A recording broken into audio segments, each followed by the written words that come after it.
Hello everybody, I hope that you are doing well. So we're on to our last two lessons before our test one. So we are looking to test on Wednesday of next week. I think that's September the 3rd or one of those dates around in there. Let's see, September the 2nd. Looking to test September the 2nd. Okay. I will tell you more about this on Monday in the recording and maybe send an email. I don't know. If you watch the lessons, you'll get all the information. All right. So let's hit this lesson. This lesson has two topics that are kind of not as connected or flowy as the other material we've been covering. Everything has been flowing one thing into the next. But these are kind of extremely important. Actually, I guess it does flow into properties, because we've done order of operations, and then the next question is, are there some things that can happen in different orders and not be changed? And we're going to talk about some of those things with properties.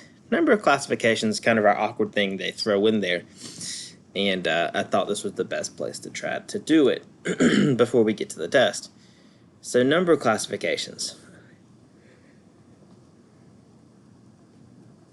We're going to start with real numbers. Okay, yes, there are other numbers. They're not called fake numbers. They're called complex numbers. And you will study those in Math 111.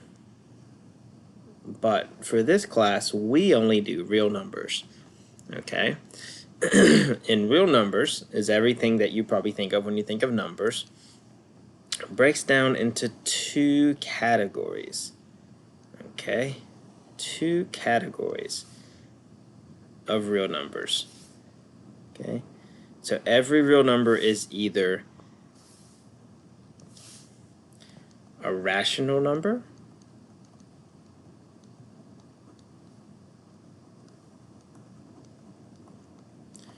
or it is an irrational number. Okay? Rational or irrational. Every number we do in this class will fit into rational and irrational numbers. Okay, so I could give you the textbook definition, but the textbook definition is hard to understand. So here's what a rational number is. Well, I'll tell you the textbook definition. The textbook definition, I'll write it out to the side. The textbook tells you it can be written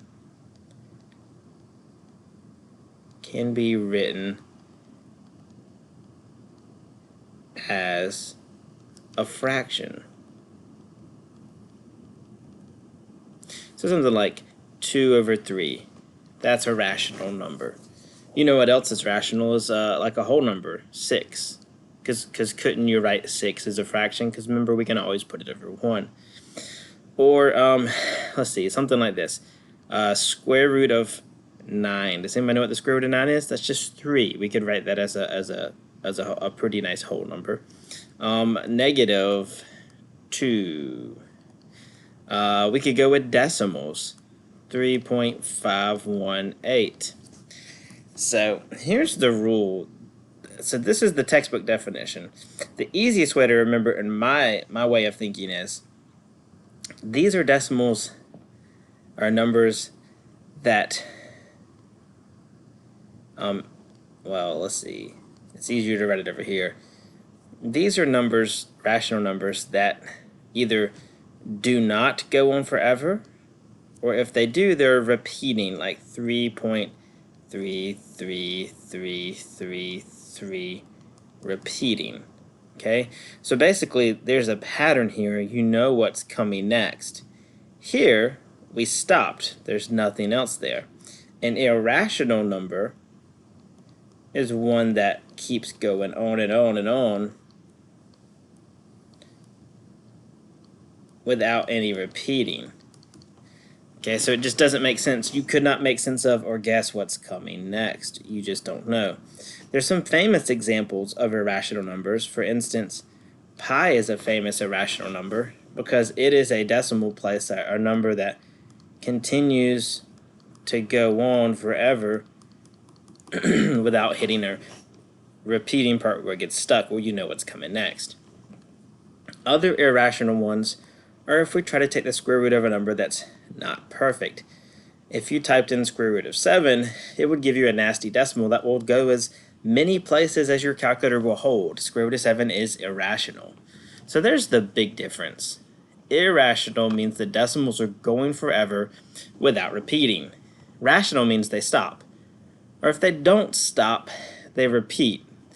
The reason this works is repeating decimals can always be written as a fraction. For instance, 0.33333, that's the same, repeating, it's the same thing as 1 divided by 3. Those are equal. So repeating numbers can always be written as a fraction.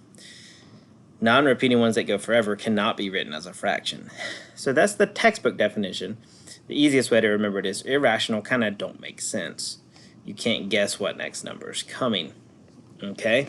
Now we don't go with any subgroups here. We stop this. Notice what I'm making is kind of a flow chart. These are called subgroups or subsets. They fit inside of them. All of these numbers are real numbers. Pi is a real number. 6 is a real number. Any of these little groups underneath fit in the groups above them.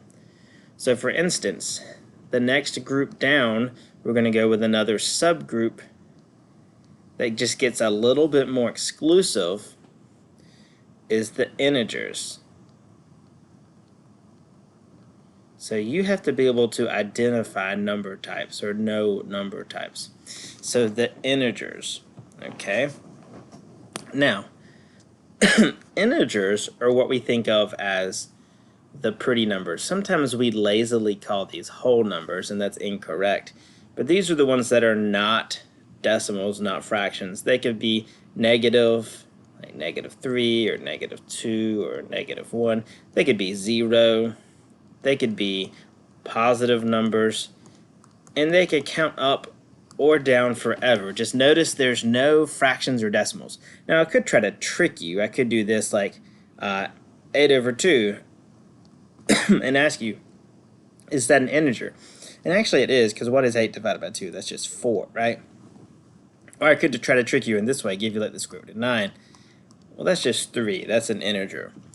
Okay, and notice all the integers are rational numbers. Not all of the rational numbers are integers, because 2/3 is not an integer. Every single one of these fits in the group above it. Integers are also real numbers. It's just the way our flow chart works. Okay, we have a few more subgroups to add on here. The next subgroup we have is whole numbers. So that's why I was careful not to call the group above whole numbers, because integers means negatives and positives and zeros that are non-decimal, non-fraction. Whole numbers are what we usually lazily call these. Whole numbers, remember, we're getting more restrictive as we go down, are the zeros and the positive integers. No negatives, but it's almost the same, just notice we have no negatives. So whole numbers, every whole number is an integer, right? Does everybody see that? Every whole number is an integer. Every integer doesn't have to be a whole number, okay? Every whole number is rational. Every whole number is real. Okay, so remember the chart kind of flows this way, where we're getting smaller and smaller as we go down. So once again, we have one more break down. This is the last number classification, where we make a smaller group more exclusive as before. This is, the last one, natural numbers. And this one kind of makes sense too when you think of how we naturally learn numbers. If you have a small child and you teach them to count, you start teaching them at 1, 2, 3, 4. So it's almost the same as whole numbers. The only difference is you cut off the 0. So every natural number is a whole number. Every natural number is an integer. Every natural number is rational and is real. So these are the number classifications. So questions we could ask you true or false questions, or we could ask you to give examples. For instance, I could say, give an example. Give an example of a rational number that is not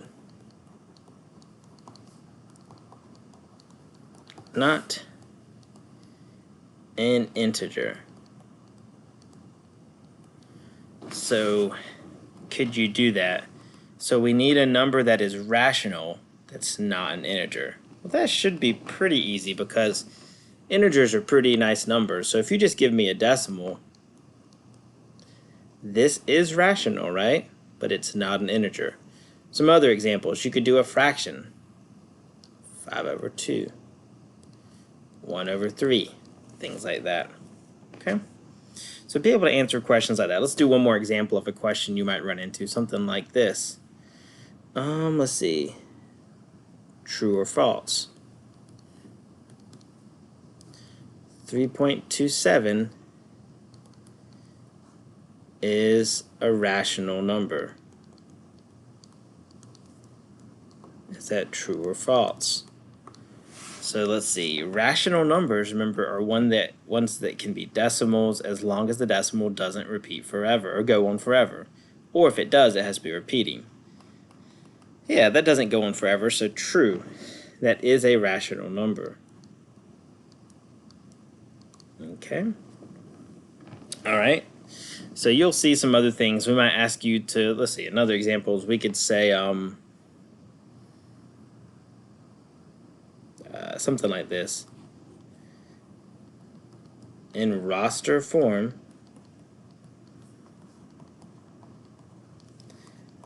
list all odd whole numbers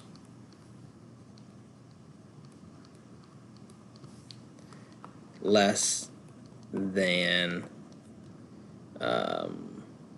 3. So remember what roster form was? That's where you just listed them all out with squiggly braces around them.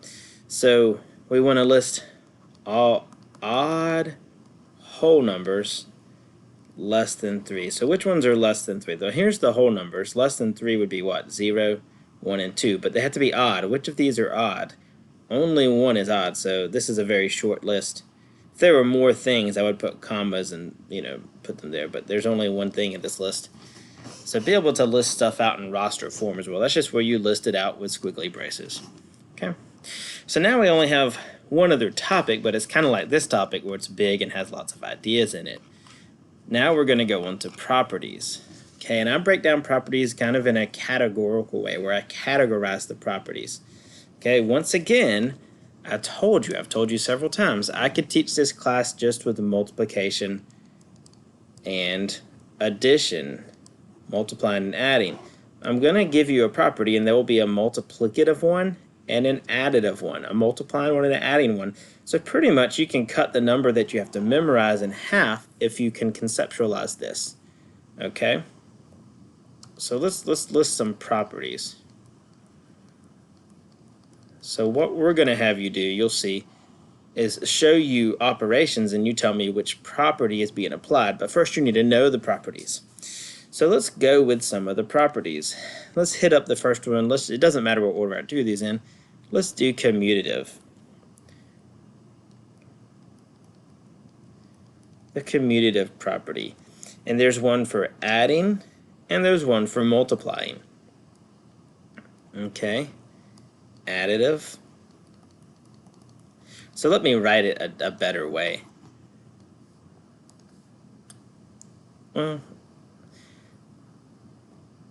Yeah. So we'll just go with this, commutative property. There's one for adding and there's one for multiplying. So commutative property tells me if I have nothing but additions, well, if I have an addition, something like that, 3x plus y. Notice this is an addition here. If I have turned things into an adding, an addition, I'm allowed to switch the order. So we just did order of operations. But adding things, Doesn't matter. I can switch the order when I'm talking about adding. For instance, what is 2 plus 3? It is 5. Well, what's 3 plus 2? It is also 5. When I'm adding, did the order matter? Now, very important question. What about subtraction? Don't copy this down, but what if I said 5 minus 3? You would tell me that's 2. What about 3 minus 5? Does order matter with subtracting? Yeah, you would get negative 2 here, and those are not equal. But you said that subtracting was the same thing as adding. If you change it to adding the opposite, let me show you what I mean. If you change this to adding the opposite, then I could rearrange it because it's adding. 5 plus negative 3, that would be like negative 3 plus 5. Notice the negative sign is attaching to the 3. That would be positive 2. So that's just a little bit deeper. If that lost you, ignore it. It doesn't matter that much. Understand that when I'm adding, I could go in any order. They can move places. There's a multiplication one, a multiplicative commutative property, which says if I'm multiplying, there's a multiplication understood to be in between there. I can multiply in any order. I can switch them. Okay, now people get this property mixed up with other properties, but if you speak English, this should not be very difficult. Commutative has the same root word as the word to commute. So if you commute to school, that means you actually travel. Your body physically moves to school. The commutative property says I'm allowed to physically move these things and they can swap places. Okay? So the terms themselves that I'm adding or multiplying literally move. They commute, like you're commuting to school or commuting to work. You're driving in, your body is moving. People get this confused with the next one all the time. The associative property. And once again, this works for adding and this works for multiplying. The associative property has more to do with who you associate with. Okay? Let me show you. So if I have parentheses, 1 plus 9 plus 4, the associative property tells me that I'm allowed to reassociate. So regroup. That as long as all these operations are plus, I can change which one I do first. Now notice 1, 9, and 4 did not move. They did not commute. What happened is we changed to they're associated with. We changed their group. We changed their gang. We changed their team. We changed who they're partnered up with. These two people associated, and then I said, okay, well, we need new pairings. We need new groups. Let's regroup. Let's reassociate. So a different group got paired. 194, 194. The placement did not change, just the parentheses. And this also works for multiplication. 3 times 4 times x. That's the same thing as 3 times parentheses 4 times x. So you can reassociate over all multiplications or over all additions. So if you regroup, you just use the associative property. Okay? So now there's 2 more properties. But once again, there's going to be an adding one and a multiplying one. Okay? So the other property is, there's this type called an identity property. And of course, there's one for adding and one for multiplying. So they actually call it an additive identity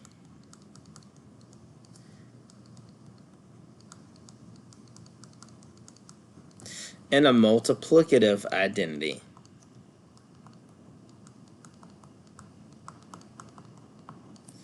So fancy words just to mean adding and multiplying. Up here, if I ask you what property I used, you just tell me associative. It doesn't matter if it's multiplying or adding or commutative.